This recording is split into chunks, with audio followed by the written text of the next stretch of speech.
अस्सलामुअलैकुम वरहमतुल्लाह। कैसे हैं जी मुअज़्ज़ज़ सामीन।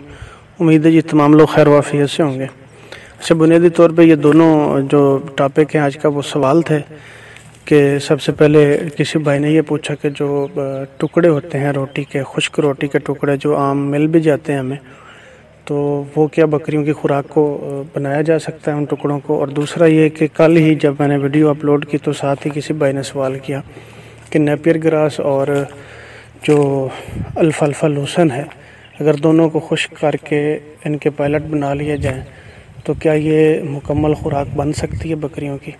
तो मैंने तो उनको वहाँ पे बताया नहीं, लेकिन रीज़न उन्होंने पूछा ही नहीं तो मैंने बताया नहीं। तो मैं समझता हूँ कि इसकी जो वजाहत है वो थोड़ी सी ज़रूरी है।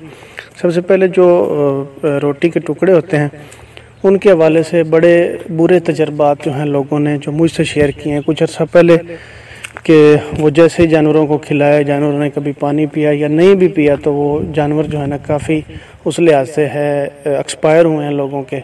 इस हद तक वो ख़तरनाक हैं जो रोटी के टुकड़े हैं। एक तो उनमें जो फंगस है वो लाजमी तौर पे आती है, क्योंकि अमूमन वो मुख्तलिफ़ जगहों से इकट्ठे किए होते हैं। किसी का स्टोर करने का तरीका किसी तरह का होता है, किसी का सही किसी का गलत, तो उनमें फंगस एक तो ज़रूरी है, वो लाजमी आ जाती है। लेकिन अगर हम उसको मैनेज करके इस्तेमाल करवाएंगे ना तो वो हमारे लिए फ़ायदा मंद भी हो सकते हैं, क्योंकि वो जो है उनका रेट जो है ना वो काफ़ी मुनासिब होता है।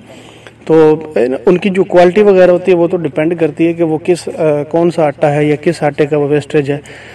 तो अमूमन जो होटलों पे आटा होता है वो भी उसमें कार्बोहाइड्रेट्स तो बहुत ज़्यादा होते हैं, लेकिन फिर भी वो जानवरों के लिए ठीक होते हैं। लेकिन उनका जो तरीक़ाकार है इस तरह आपने नहीं खिलाने के उसके बाद जानवर पानी वगैरह पिए, या और कोई तरीका भी नहीं अपनाना। आपने सिर्फ उसको सिंपली ग्राइंड करके दोबारा आटे की शक्ल में ले आना है और फिर उसको बाकी खुराक के साथ मिक्स करके खूबसूरत जो पैलेट जिस तरह बनता है, आप उसको राइस पॉलिश की जगह इस्तेमाल कर सकते हैं, आप उसको मकई की जगह इस्तेमाल कर सकते हैं, आप गंदम की जगह कोई भी जो महंगा अनाज है वो निकाल के, तो ये जो टुकड़े होते हैं इनका जो पाउडर वगैरह जो आप बनाएंगे उसको आसानी के साथ इस्तेमाल कर सकते हैं। लेकिन पैलेट की शक्ल में याद रखे देने हैं, वैसे अगर आप देंगे तो उससे बड़ा नुकसान का खदशा होता है।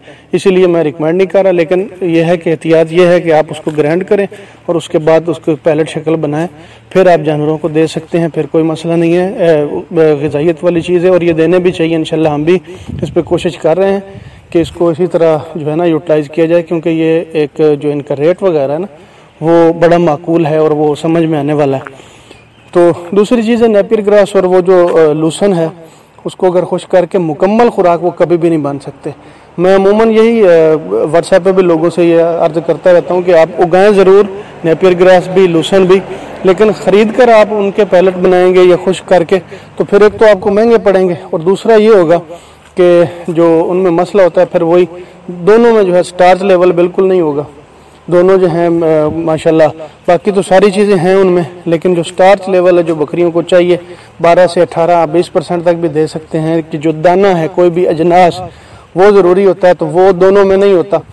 तो एक तो ये बड़ा उनका मसला है इन दोनों का। आप साथ वंडा अगर इस्तेमाल करें तो फिर ये 60-70% तक दोनों ये जो चीज़ें हैं नेपियर ग्रास और अल्फाल्फा दोनों को मिक्स करके, या एक को भी इनमें से तो 60-70% तक। लेकिन नेपियर ग्रास का साथ एक और इशू है कि वो जो डाइजेस्टिबिलिटी है उसकी वो बहुत कम है।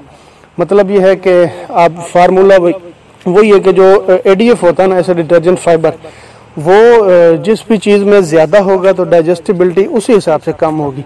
तो जहाँ तक मेरा तल्लक है, ये जो नेपियर ग्रास है, ये एलिफेंट ग्रास भी इसको कहा जाता है, क्योंकि ये हाथियों की बड़ी जो है मकबूल तरीन जो ग़िज़ा है नेपियर ग्रास। तो इसको जो है ना, इसकी जो ADF होता है इसमें ये काफ़ी ज़्यादा होता है, ये 40 से ऊपर ही रहता है।